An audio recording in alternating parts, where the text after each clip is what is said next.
Hello, everyone, and welcome back to another episode of Tavern Adjacent. Just moving the microphone, sorry about the bumping noise.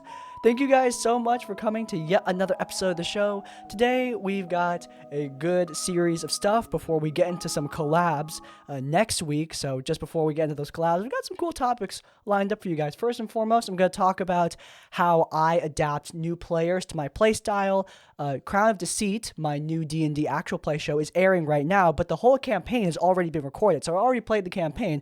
I want to talk a little bit about my experience adapting this new party to my playstyle, because there were some things about that I didn't expect. Then after that, we're going to talk about the Glimmering, the D&D NFT project, because according to some anonymous information, take it with a grain of salt, it's even worse than I thought. Not by much. It's still pretty bad, but it's like even worse by a little bit. It's incrementally worse, which is just, that's just awesome, isn't it? And then finally, we're going to end this off with a tribute to the incredible voice actor Lance Reddick, who passed away, sadly, this past week. So guys, without further ado, let's get started.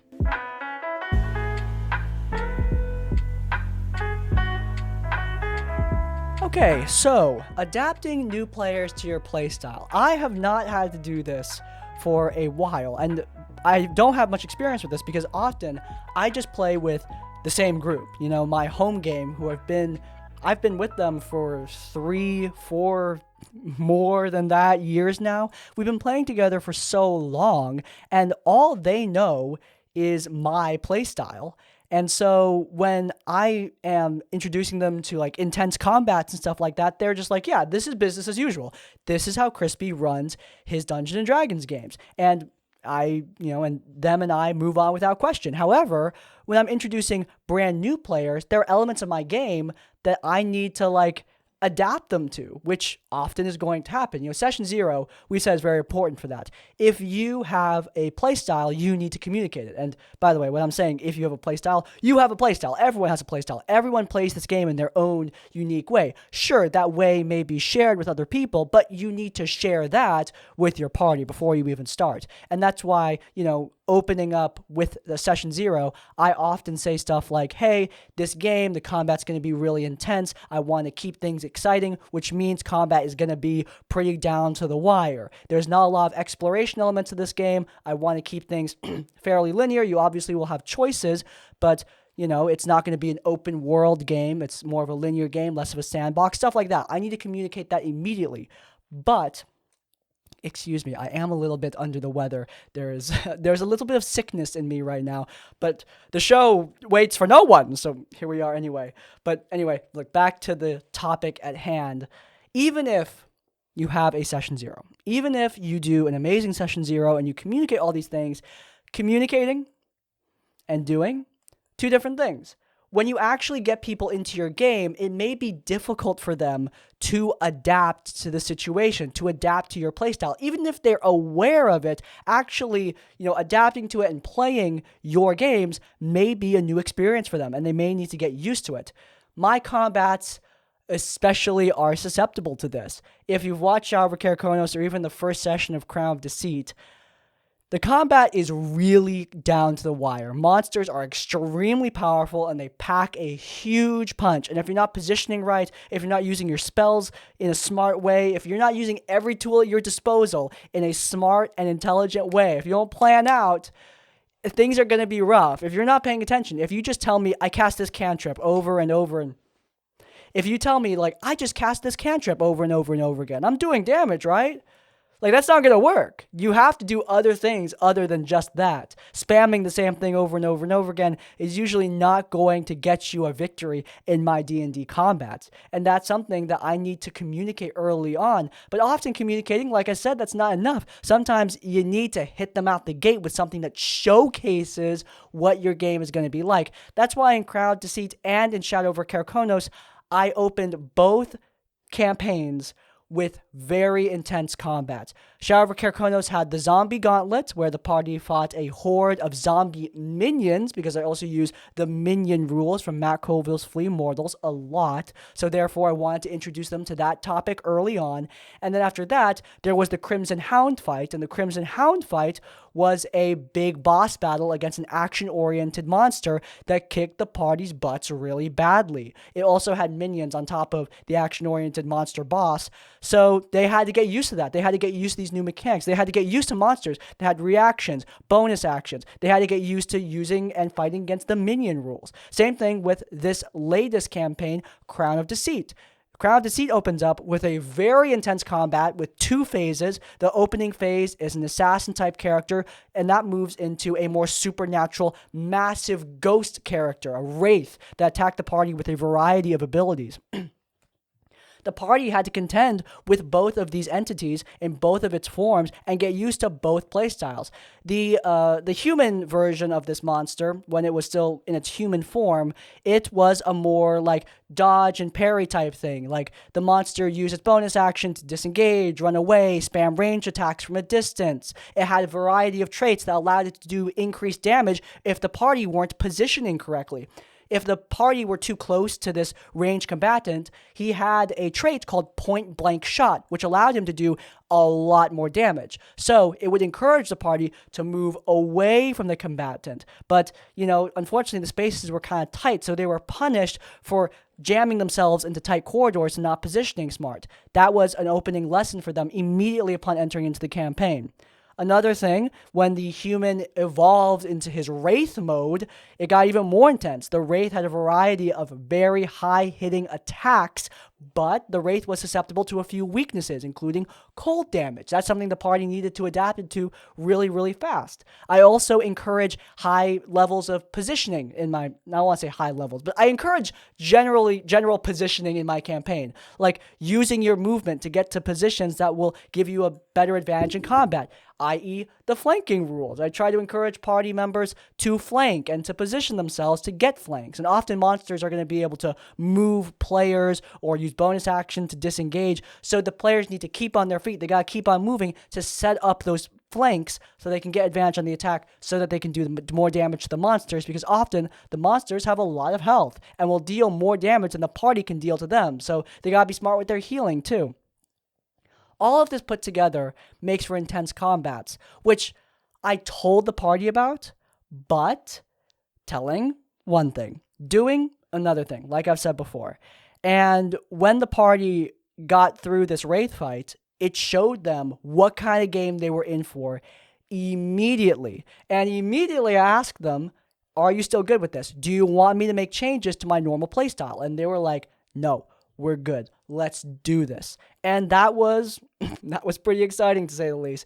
I was happy that they adapted to this playstyle, but I think if I ease them into it for too long, it would be like hand-holding, Sometimes you just gotta shove them into it, This fight wasn't impossible to beat. I wasn't trying to kick their butts or anything, but this fight was designed to be hard, so they would understand immediately what kind of combat and what kind of campaign they would be in for. That was Session 1 of Crown of Deceit. And Session 2, at the time of this episode going up, has not come out, but I guess minor spoilers, Session 2 was entirely roleplay based, and that introduced them to how my world operates, how I usually roleplay characters and NPCs, and that was also very, very valuable. Not only should you communicate how your combat works, and I think that is really important because combat is often the gameplay side of D&D, but the roleplay is also really important. You need to communicate your roleplay style, not just communicate, but showcase. Showcase immediately, as soon as you can, what kind of DM you are when it comes to playing NPCs and characters.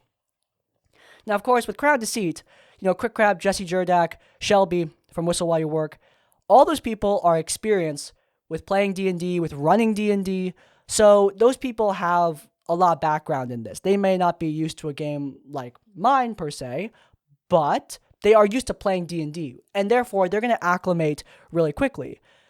I am currently adapting new players into my games, and that's going to be a lot harder. I'm probably not going to introduce them with a super, super difficult combat because, my friends Natalia, Sam, not Cole, he's played with me for years, but Natalia and Sam, they are, for the most part, brand new. And they're playing classes that they've never played before because they played like a one-shot with a friend of theirs and they enjoyed it, but they're making new characters for my game. And therefore, they're going to be, they're still going to be wading into the water of new character creation. Sam's making an artificer, in my opinion. Not the easiest class to play. I don't think the most complicated, but not the easiest. So yeah, I should probably take it more easy on them. Throwing Jesse, Jordak, Shelby, and Quick Crab into the deep end was for the most part okay because they're experienced with Dungeons & Dragons. They know how to play this game. They may not be used to a game specifically like mine, but they've played D&D. Whereas, Sam, Natalia, Cole, those three, brand new players. They're not used to a game like mine, and they're not used to the game in general. So therefore, I should introduce them in general to what D&D is first. Not what my D&D is, but what D&D is in general, and then ease them into what my games are more like. That is probably going to be my play. Now, we're not going to start the campaign with Sam, Natalia, Cole with these new players. I'm not going to play with them for another few weeks. And by the way, that game is not going to be streamed. That is going to be an in-person game. So therefore, it would be a pain in the ass to record. So I'm not going to do it. But also, privacy, Sam, Natalia, Cole, they are not YouTubers. They probably don't want to be on scrutiny from the whole YouTube comment section. I mean, I don't want to be on scrutiny from the whole YouTube comment section, but unfortunately, it's part of the gig, so I've got to deal with it, but they don't. So that's not going to be streamed. In essence, though, introducing new players to my playstyle has been, an exercise in both communication and showcase. I've got to showcase how the game is played, but I also have to communicate beforehand so they're ready for the showcase itself. I think both are very important. Another aspect of communication is house rules, man. For the longest time, I think I've talked about this before. I learned D&D through doing. I didn't read the books meticulously before I played because, it's a game. I wanted to have fun.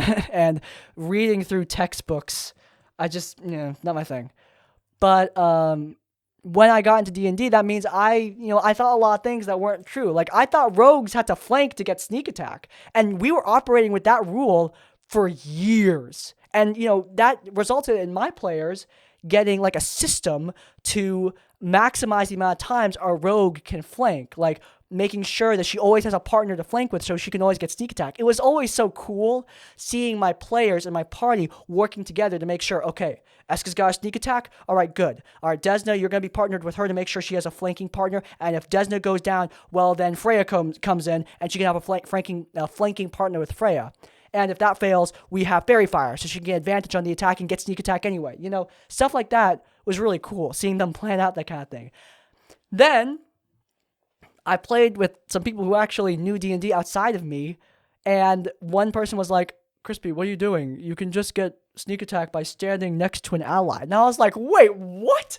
What are you talking about? That's crazy. That was insane to me. I thought that at least needing them to set up a flank required at least a little bit of positioning to get it done.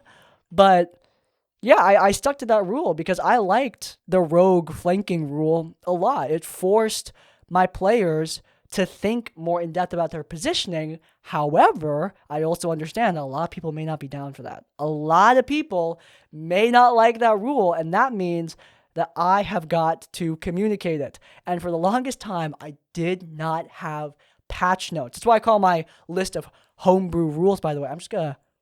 Okay, yeah. The camera, the game is still running. I'm running gameplay footage on the screen here because the screen is showing. I want it to be showing something. I don't know if this is good or if this is bad, but we're doing it anyway. Sorry, it's still running. That's good. I just don't want this to be paused on like a pause screen. Anyway, back to the patch notes. Speaking of video games, the patch notes are my list of homebrew rules, my patch for Dungeons and Dragons, and it's not like super long, but it's important to have those patch notes. It's important to have a list so you can show your players. Like, the fact I didn't have one for the longest time is insane to me. That shit is great. That's my one curse word for this video. Damn, I'm out. Damn it. I can say damn as much as I want, though. That is good.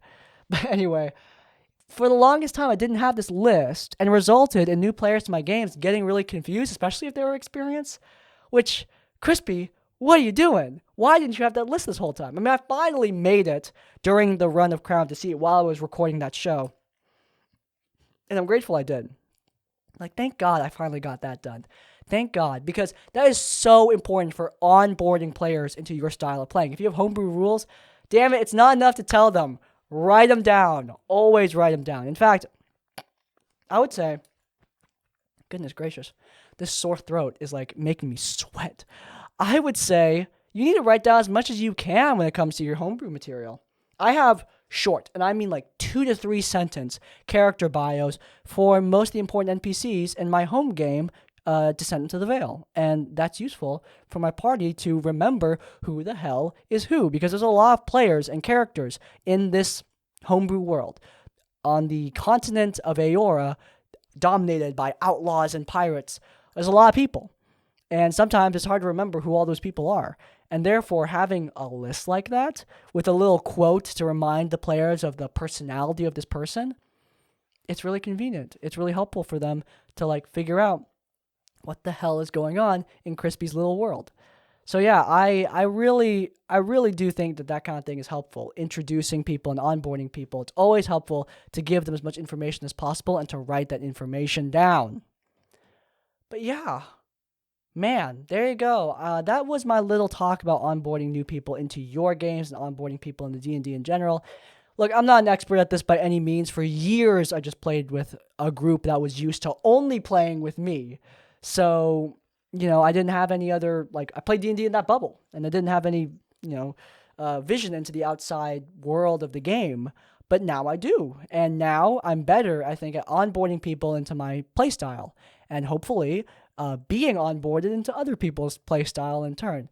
But yeah, there you go. I hope that little talk helped you out. In any case, we are going to move on now. It's about time for us to talk about something else. It's about time for us to talk about the D&D NFT project and how a nice little anonymous testimony made it seem even worse. Let's get into it.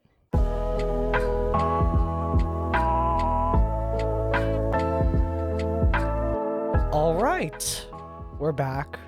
We're back with a topic that's so near and dear to my heart that I love oh so deeply. Dungeons and Dragons NFTs, the glimmering. So, an anonymous person, an artist, well, not fully anonymous, they did just straight up comment on my YouTube channel, but of course, like, a source that I cannot verify went onto my YouTube channel to comment, hey, I worked with the Glimmering. I was an artist that was hired from them, and I wanted to talk about it. TLDR, they essentially tricked me into working on the project, which, well, I don't think it's entirely illegal. It's not illegal. I don't think it's really right, and kind of showcases the amount of confidence that the Glimmering people have in this product. But in any case, this artist reached out to me through email, because I gave them my email to send in their testimony, and then they sent me a bunch, and I mean a bunch, of DMs on Discord to essentially not only to support their own identity. Of course, I don't want to say the word prove because, like, that's, prove is a flimsy thing that I think is used way too often, but support the fact that this is legit. Frankly, I do believe that this is a legitimate testimony given the amount of evidence that they laid at my feet, but on top of that, to also give further details of what they were talking about. Now, first and foremost, the evidence. This person claimed to be somebody who did 2D animation work for the NFTs, and they sent me the raw 2D animation files that they worked on. These are not something that could be easily accessed unless you were the artist that made them. So that leads me to believe, like, yes, this does look legitimate. On top of that, they showed me screenshots of the conversation they had on Discord. Obviously, that is something that can be faked, but combine that with the evidence of artistry on the 2D animation work. Yeah, it leads me to believe this is legit. This is an actual person who worked on the project. They claimed that essentially they're a live 2D animator and someone placed an order to do animation work for some orcs. I might flash that up on the screen here. Simple animation work, nothing crazy, and they paid a really good lump sum to do it. It was a rush job and they paid double, which is pretty damn alluring, I will say. I have also been in rush jobs where people don't pay that kind of money, not in animation work, but in any case, the fact that they were willing to pay double kind of showcases, yeah, these guys had some money in their pockets to make this happen. The animator did the work, they got paid, and then afterwards, in the DMs, the person they were communicating with, the name that they chose for this occasion was Tom Bombadil, was saying loosely like, hey, the original file is one of our NFTs, so it's a bit hard to get. And the artist responded, hello again. I had a few questions about what the animation is going to be used for. Could you please explain exactly what it's going to be used for? Your boss mentioned something about live streams, which is true because these NFTs were used in a D&D actual play on their YouTube channel, so I'm assuming that's what they mean by live streams, though they could be referring to something else. But I remember you saying stuff about using it to promote NFTs. I'd like to understand what these are actually for, if that's okay. Tom Bombadil, again, I'm assuming a fake name, responds, my boss enjoys making silly short-form content, but hates being on camera. Our solution was to use this, the animated avatars. Maybe eventually we'll live stream with them. Is it being used to promote your NFTs? The artist replies.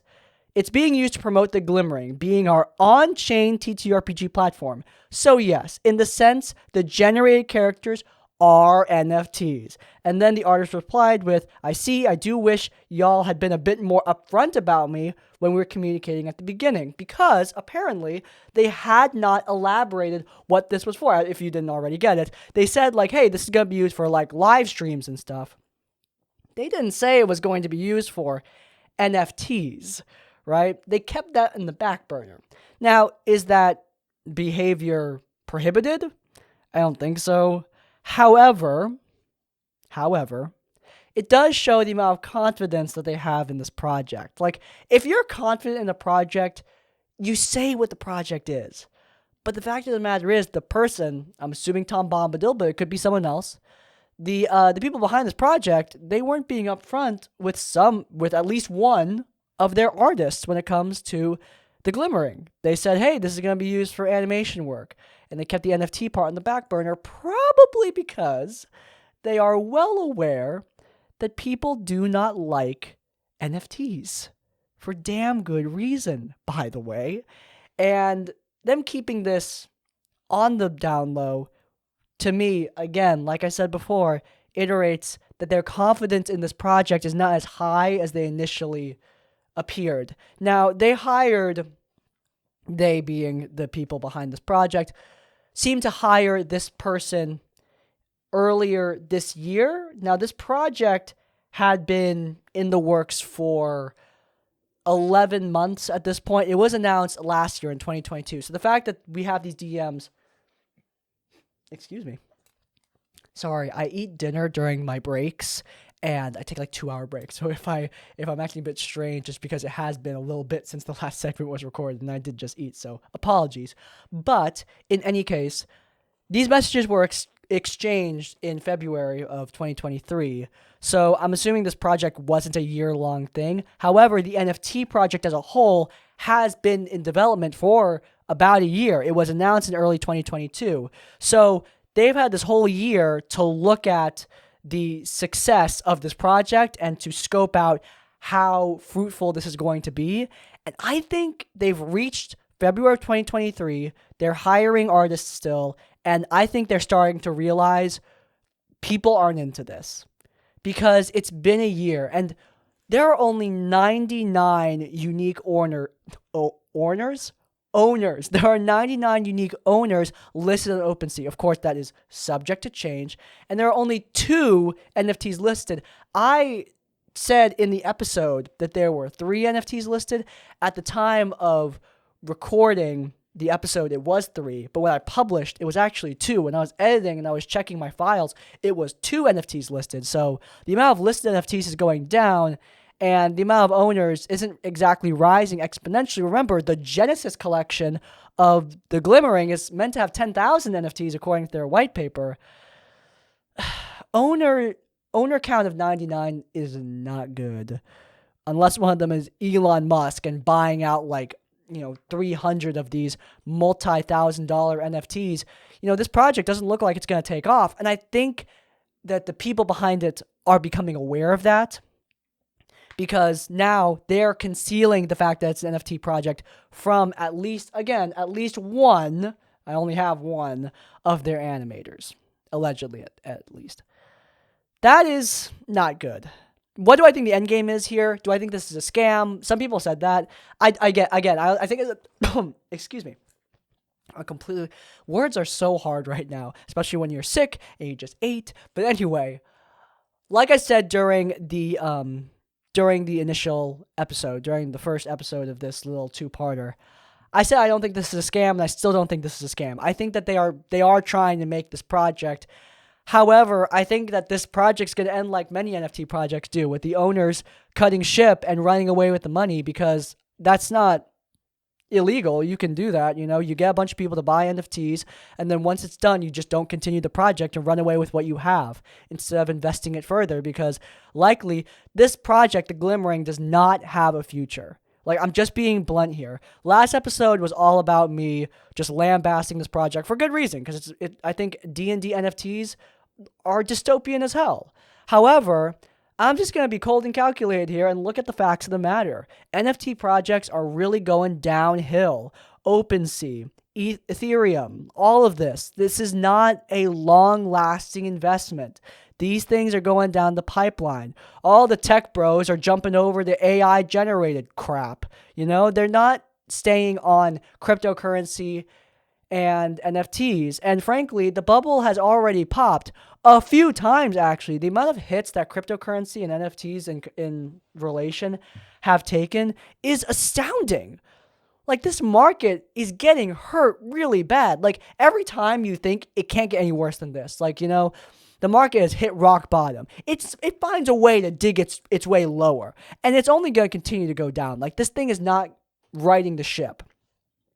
A big part of making a product is consumer viability and the way consumers look at your product. Consumer perception is probably the better term. People don't perceive NFTs as a good thing. Like, that's not me saying my opinion. That's just me saying a fact. The vast majority of people don't get into NFTs. People who know about it have a 50-50 shot of liking or disliking it. And 50-50 is being generous. Most people who know what NFTs are don't like them. And frankly, when you take the world as a whole, most people don't even know what NFTs are. Like, my father is a journalist, a very, very talented and amazing journalist. And he is aware of NFTs. And he knows, generally what they are. But, if you asked him, hey, what's the blockchain? He could not tell you. He could probably look it up, do some research, figure it out. But again, it's not like common knowledge. Even my dad, whose job is to know things, probably couldn't list all the information about NFTs off the top of his head. He could probably give you a crap ton of information about the stock market, the government, things that are actually a part of our day-to-day lives. But that's what NFTs and cryptocurrency are trying to be. They are trying to be a part of our day-to-day lives. People in the know can talk about the stock market, the government. People even outside of the know can talk about the stock market or the government. Those are things that are part of our everyday lives. But NFTs and cryptocurrency they just aren't. They just aren't. You can't talk about NFTs like you can talk about a car. A car is something you engage with and you see all the time. NFTs? No. They're not. Their success is downtrending, and they're not going to be that kind of, market perception. You're always seeing this thing all the time. They're just not. I can't see NFTs exploding ever again. That huge boom where the market value rose to insane levels, one trick pony. I don't think that kind of thing is ever going to happen again, especially with the modern perception of what an NFT is. They're seen as gimmicky, they're seen as a meme, a joke, and the big problem with that is memes, jokes, they have an expiration date. They don't last, which is why I think The Glimmering and a lot of NFT projects are just doomed to continual failure, especially since even in the scope of NFT projects, The Glimmering isn't even something like Bored Ape Yacht Club. The Glimmering is a relatively small project. Like, apparently, it seems like the guys behind it have some kind of bag because they were able to pay this artist a very hefty lump sum of money to get the work done faster. And the fact that they were willing to invest that kind of money this late into the project and this close to the deadline is telling. Because, again, there was communication between the artist and the project, the project agent, I'll say, or a project communicator. But there was correspondence between the artist who sent me all these messages and the project communicator in February. The project is releasing this month, March, like a month later. Like, you're still working on animation work, like even a month out from release. That's kind of crazy. Like, these are fundamental aspects of your project that you're doing very close to the deadline. And, for someone like me, a YouTuber, like, even I commission art, like, far before I need to, like, get into the project and get into the woodwork of production, because I want things to be ready for when I, start actually producing.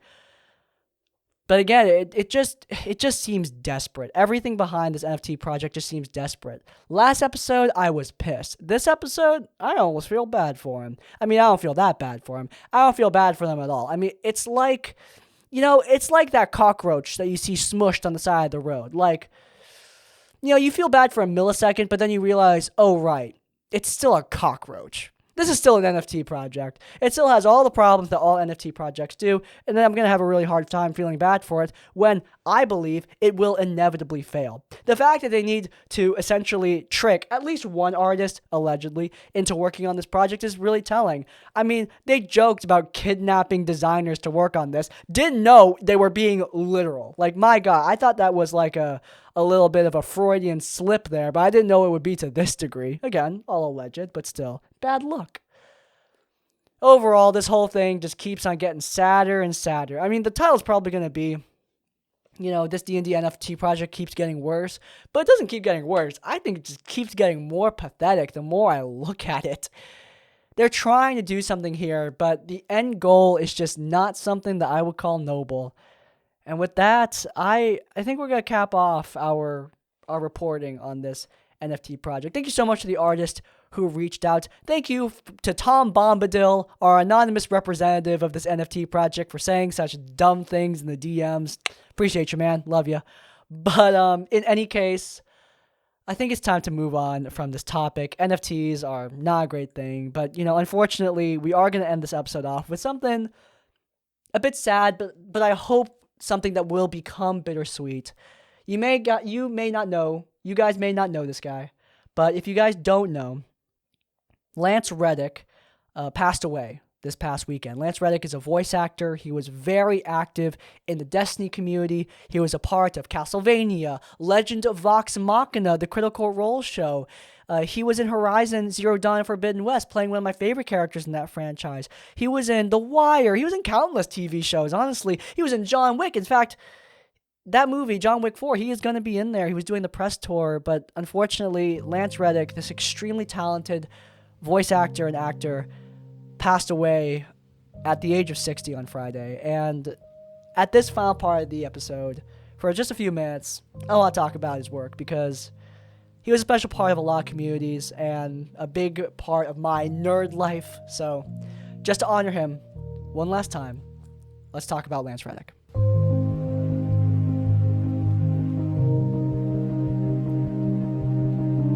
All right, guys. So, yes, at the end of the podcast, I did want to dedicate some time to maybe a subject some of you will find not really relevant to TTRPGs, which I totally get.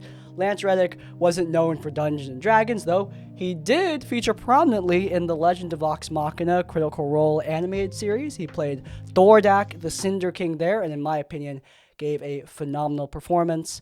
But like I said earlier, Lance Reddick was an incredible voice actor, and since he passed away and since he was a big part of my life as a geek or nerd or whatever, I thought I'd talk about some fond memories of some of the incredible roles that he's played over the years, and then at the end, raise a toast. Just a couple of minutes dedicated to a guy who influenced a lot of parts of my whole nerd existence, which obviously became just a huge part of my life in general with what I do nowadays.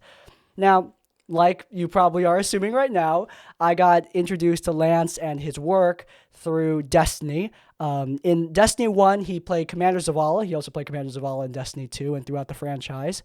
And Lance Reddick played this Titan warrior who in Destiny 1 didn't get a lot of character. You know, he got to say a couple of extremely iconic lines, most notably being, "Whether we want it or not, we've stepped into war with the Cabal on Mars." A line that was memed to hell and back forevermore, which truly was an incredible thing.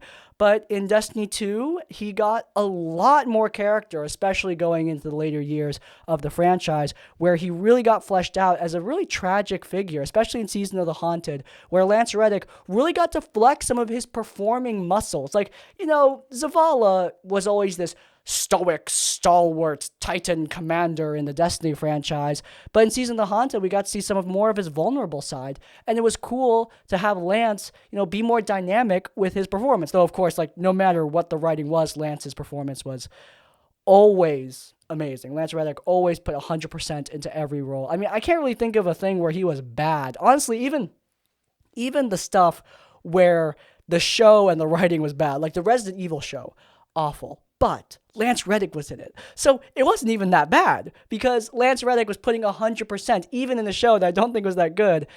He put his all into it, and it really, really showed. No matter what the project was, he was always working at 100%. Not only was he in Destiny and the terrible Resident Evil show, but he was also in The Wire, where obviously that's where he got really, really famous, was his performance in The Wire. I have not seen The Wire in years, but my dad loved it, and he was sad to hear about Lance Reddick's passing, because apparently, you know, my dad enjoyed his character, as did many in general, just because, you know, Reddick was a really not only great actor, but he did have a pretty likable persona, even when he was playing unlikable characters like Silence in Horizon Zero Dawn and Forbidden West, where he was a villainous character. Silence is the secondary antagonist of that series, and even though Silence is a bit of an antagonist, bit of a sarcastic dick, didn't matter, because, damn it, Lance Reddick put so much charisma into that character that didn't matter that he was kind of a dick. I still really loved Silence in every single moment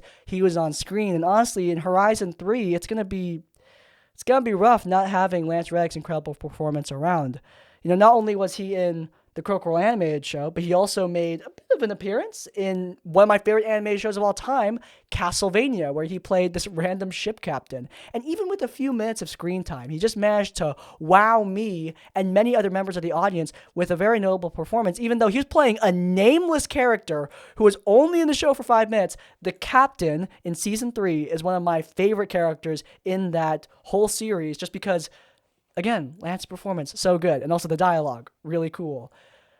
Man, this was all, it was cool. Like, this little thing was cool looking back on his performances. But outside of just his performing work, I didn't know him, obviously, but he seemed like a good dude. He regularly interacted with the Destiny community and, you know, really seemed to, you know, interact with us and all of our in-jokes and our memes. Like, his Twitter account I followed just because, like, half the time he'd be posting some hilarious thing talking as Zavala, telling us to skate or die, Guardian, or telling us to pick up the phone, or, you know, any other meme that the community requested of him.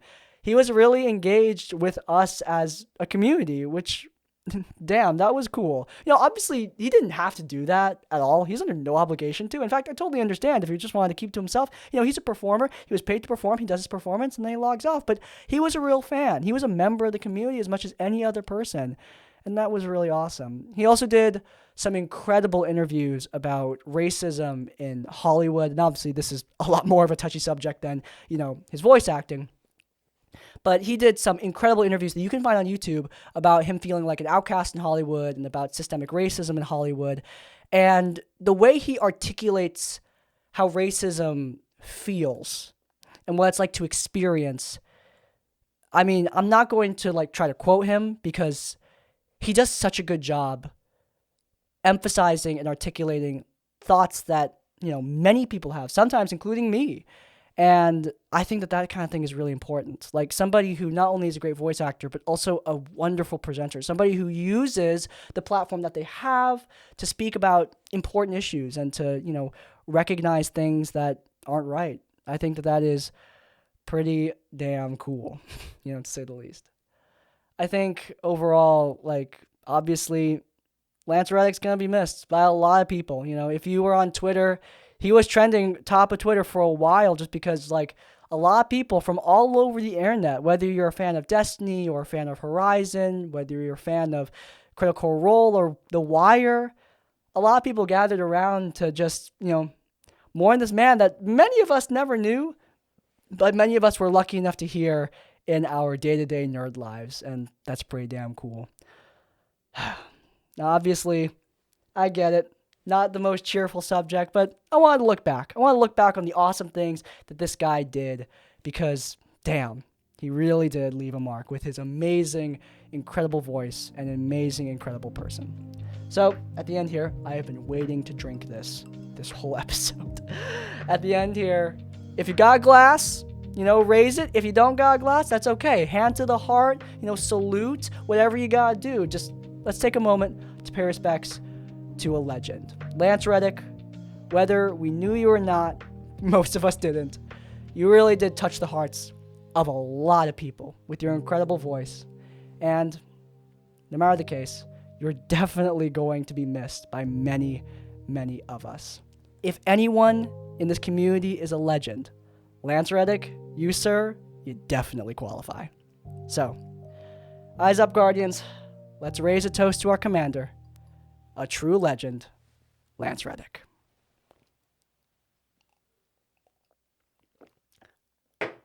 Ooh, that's good. Obviously, I know that wasn't, entirely connected to TTRPGs, but I think it's important to honor people who leave a mark, even in small ways. But in any case, there you go. A little memorial for Lance Reddick. Just a couple minutes to pay tribute. I think at the end here, I didn't know Mr. Reddick at all. All I saw was him on camera, but he seemed like a guy who had a sense of damn humor. And you know what that means? That means he probably wouldn't want us, just moping around, especially since we didn't know him personally. So how about we take this moment and have some joy at the end here. At the end here, let's end off with Thing of the Week. All right, this week's Thing of the Week is something that I did not expect to be rewatching, but thanks to a random YouTube algorithm recommendation and the urge to binge a show after Shadow and Bone ended, I decided to watch Marvel's Jessica Jones. And good God, this show, I forgot how good it is. Is it perfect? No. Season 2 is definitely a bit lower than Season 1 especially, which is incredible. Season 3, which is good.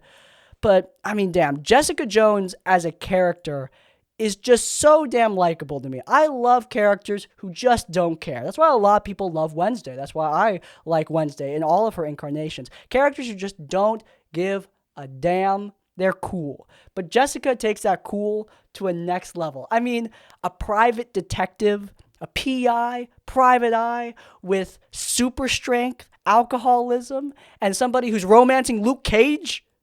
Come on. That's cool. The supervillain of Jessica Jones, the Purple Man, played by David Tennant, is also amazing and incredible. Obviously half of the story is the villain, and Jessica Jones is a great protagonist, but Kilgrave is a great villain as well. And although I think the show never quite reaches that peak that it did in Season 1, I think overall the show is just amazing.